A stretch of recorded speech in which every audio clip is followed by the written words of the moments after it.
Assalamualaikum warahmatullahi wabarakatuh. Salam sejahtera bagi kita semua. Jumpa dengan saya Aldi Rehnana Fikri dalam AHF Channel. Baik, pada video kali ini saya bakal memberikan informasi singkat tentang laporan keuangan untuk mengisi kegiatan kita selama di rumah aja. Penasaran kan pastinya? Pantengin terus video ini ya, jangan di skip ya. Oke? Baik teman-teman, jadi sebelumnya laporan keuangan yang bakal saya jelaskan ini adalah laporan keuangan menurut standar akuntansi keuangan berbasis IFRS atau disingkat SAK IFRS. Jadi di mana SAK IFRS ini biasa dijadikan standar bagi perusahaan-perusahaan yang go public atau yang terdaftar di Bursa Efek Indonesia untuk dalam menyajikan laporan keuangan mereka atau dalam menyusun laporan keuangan mereka ya teman-teman. Gitu. Jadi langsung saja yuk kita lihat masing-masing laporan gitu. Pertama kita mulai dulu dari definisi dan tujuan laporan keuangan. Jadi definisi laporan keuangan ini adalah laporan keuangan adalah catatan informasi keuangan suatu perusahaan pada suatu periode akuntansi yang dapat digunakan untuk menggambarkan kinerja perusahaan tersebut. Sedangkan tujuan laporan keuangan, jadi dalam PSAK 1 revisi tahun 2009 adalah memberikan informasi mengenai posisi keuangan, kinerja keuangan, dan arus kas entitas yang bermanfaat bagi sebagian besar kalangan pengguna laporan keuangan dalam pembuatan keputusan ekonominya. Jadi, bagi teman-teman misalnya yang mau melakukan investasi, kan pasti di suatu perusahaan, kan pasti harus melihat dulu nih kondisi keuangan perusahaan bagaimana. Nah, bisa menggunakan laporan keuangan perusahaan tersebut karena ini merupakan tujuan dari laporan keuangan, memberikan informasi pada pengguna laporan keuangan. Oke? Nah, selanjutnya kita beralih ke jenis-jenis laporan keuangan. Jadi menurut SAK 1, dalam SAK IFRS, jadi jenis laporan keuangan itu ada 5 ya teman-teman. Yang pertama itu ada laporan posisi keuangan, laporan laba rugi dan penghasilan komprehensif lain, laporan perubahan ekuitas, laporan arus kas, dan yang terakhir adalah catatan atas laporan keuangan. Baik, kita lihat masing-masing definisi dari jenis laporan keuangan tersebut. Kita mulai saja dari laporan posisi keuangan ya. Nah, jadi laporan posisi keuangan adalah bagian dari laporan keuangan suatu entitas yang dihasilkan pada suatu periode akuntansi yang menunjukkan posisi keuangan entitas tersebut pada akhir periode.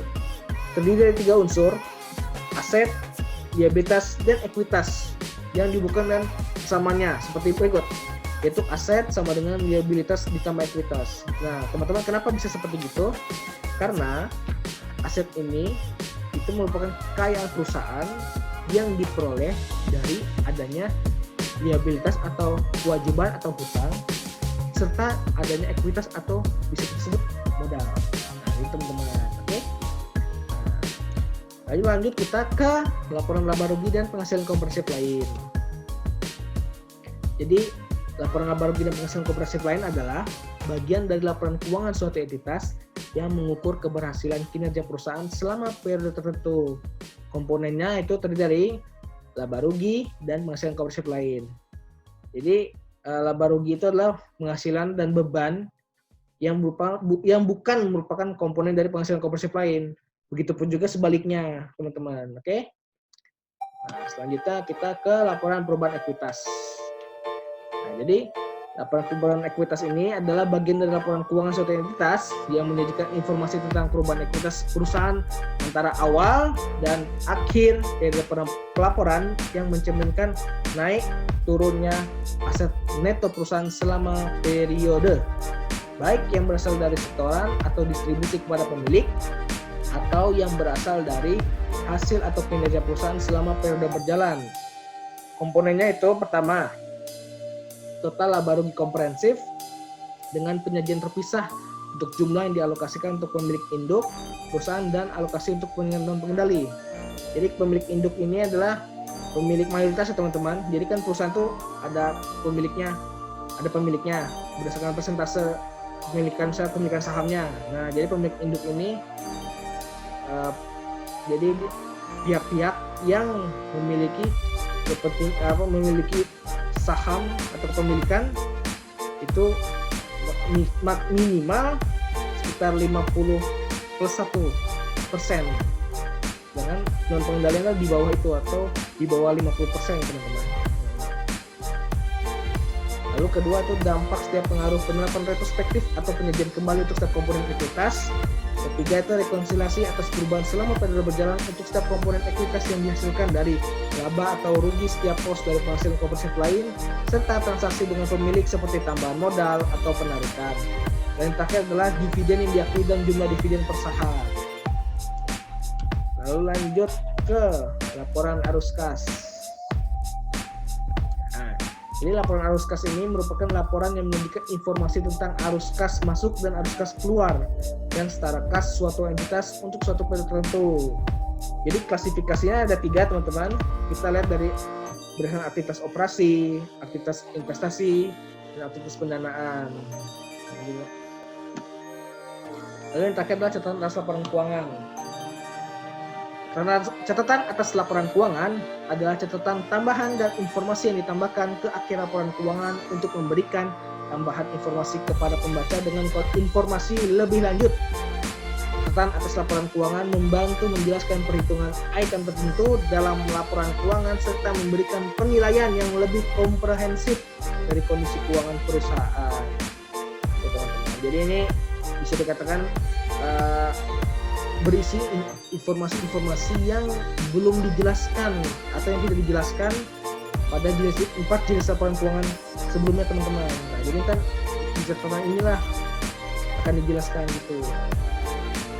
Ya teman-teman, jadi saya bakal memberikan contoh laporan keuangan itu seperti apa sih.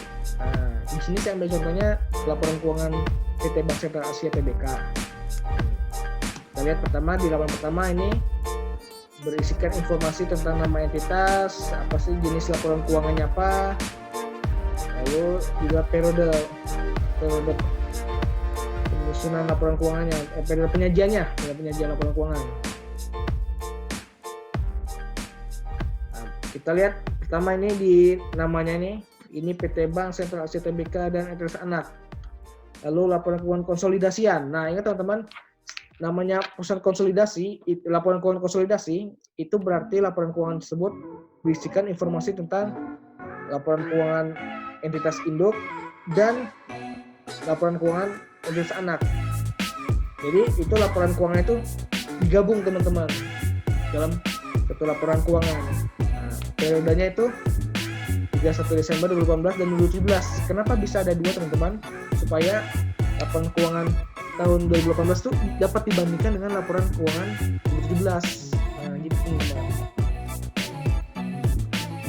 Nah, itu kedua, selanjutnya itu kita lihat ada surat pernyataan direksi tentang tanggung jawab atas laporan keuangan konsolidasian pada tanggal dan untuk tahun yang berakhir 31 Desember 2018. Nah, ini menginformasikan mengenai siapa yang bertanggung jawab terhadap laporan keuangan perusahaan, teman-teman. Nah, di sini ini kita lihat yang bertanggung jawab nih presiden direkturnya, setelah direkturnya ya. Nah, kalau kita lanjut saja. Baik, keduanya adalah laporan auditor independen kepada para pemegang saham. Jadi dalam laporan ini menginformasikan mengenai opini yang diberikan auditor atas laporan keuangan perusahaan. Jadi opini ini penting teman-teman untuk kita dapat mengetahui apakah perusahaan telah menyajikan secara wajar laporan keuangan mereka gitu. Lalu lanjut saja kita. Nah, ini contoh dari laporan posisi keuangan ya. Kita lihat ada aset di sini. Aset beserta ini akun utamanya aset. Lalu ada contoh-contohnya tuh seperti kas, giro pada BI dan giro pada bank lain dan sebagainya. Jumlah aset. Nah, ini teman-teman kita lihat ini ada saldo untuk 2018 dan saldo untuk tahun 2017. Berbanding sama di jumlah aset juga sama. Lalu nah ini liabilitas. Nah, ini teman-teman ini liabilitas dan ekuitasnya nih. Sama liabilitasnya misalnya contohnya ada simpanan dari nasabah, dana simpanan syariah, simpanan dari bank-bank lain dan sebagainya. Serta jumlah liabilitas. Nah, dana sirkah juga teman-teman. Karena ini dana sirkah karena di PT Bank Sentral Asia ini dia memiliki anak usaha yang berupa bank BCA syariah ya gitu. Makanya dia ada sini dicantumkan juga dengan sirka temporer. Lalu juga ada ekuitas teman-teman, ekuitas contohnya itu kayak ada modal saham, misalnya pembelian tambahan modal disetor, surplus revaluasi aset tetap dan jumlahnya, dan ada total jumlah dari liabilitas dan sirka temporer dan ekuitas. Nah ini teman-teman kita bisa lihat sendiri masing-masing teman-teman. Tuh lihat. Lalu kedua ini ada laporan laba rugi dan hasil komprehensif lain. Nah kita bisa lihat teman-teman. Nah ini di komponen laba teman-teman.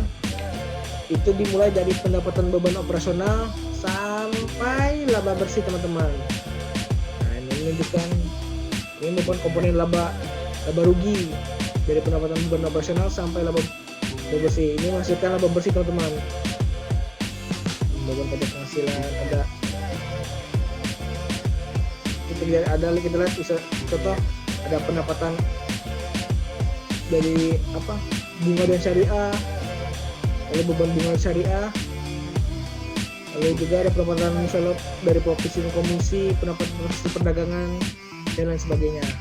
Dan lalu teman-teman kalau kita mulai dari penghasilan komprehensif lain, itu kita lihat misalnya dari sini, dari penghasilan komprehensif lain sampai jumlah komprehensif lain setelah pajak penghasilan teman-teman. Nah ini teman-teman. Nah teman-teman, kemudian dari saldo di laba bersih ini itu kemudian dijumlahkan dengan saldo di penghasilan komprehensif lain itu teman-teman, menghasilkan jumlah laba komprehensif. Nah ini dia teman-teman. Jadi saldonya kita lihat masing-masingnya.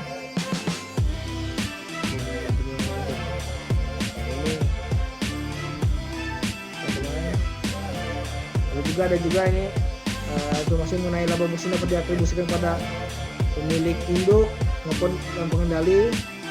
Kemudian juga ada laba bersih per saham dan dilusi, LPS ya ini, LPS dasar dan dilusi. Kita teman-teman dari masing-masing. Lalu lanjut kita ke perubahan ekuitas teman-teman. Nah ini adalah perubahan ekuitas teman-teman. Ini ada saldo dari laba tahun berjalan, surplus revaluasi tetap dan lain sebagainya. Nah di sini ada jumlah ekuitas nih teman-teman. Jumlah ekuitas berapa nih? Untuk per 31 Desember 2017. Ini untuk per 31 Desember 2018 penting teman-teman. Jadi ini saldo di tahun sebelumnya itu akan menjadi saldo awal untuk tahun berikutnya teman-teman ya. Nih kita lihat tuh. Ini saldo 31 Desember 2017 nih. Ini kita segini. Kita dijumlahkan lah dengan saldo di 2018. Kita masukkan seperti ini teman-teman.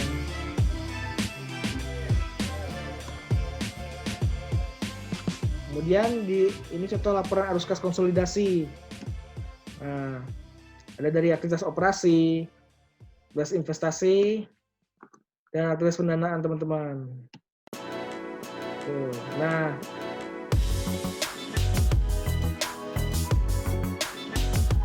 teman-teman, ingat teman-teman. Nah, ini teman-teman, kalau dari arus kas aktivitas operasi, maka kita akan lihat ada kas bersih diperoleh dari aktivitas operasi. Nah, sebenarnya teman-teman kas bersihnya. Lalu dari aktivitas investasi, maka biasanya kita akan lihat adanya kas bersih yang diperoleh dari digunakan untuk aktivitas investasi. Nah, teman-teman, di laporan arus kas ini kita akan tahu berapa sih kenaikan atau penurunan bersih kas dan setara kas untuk selama periode berjalan teman-teman.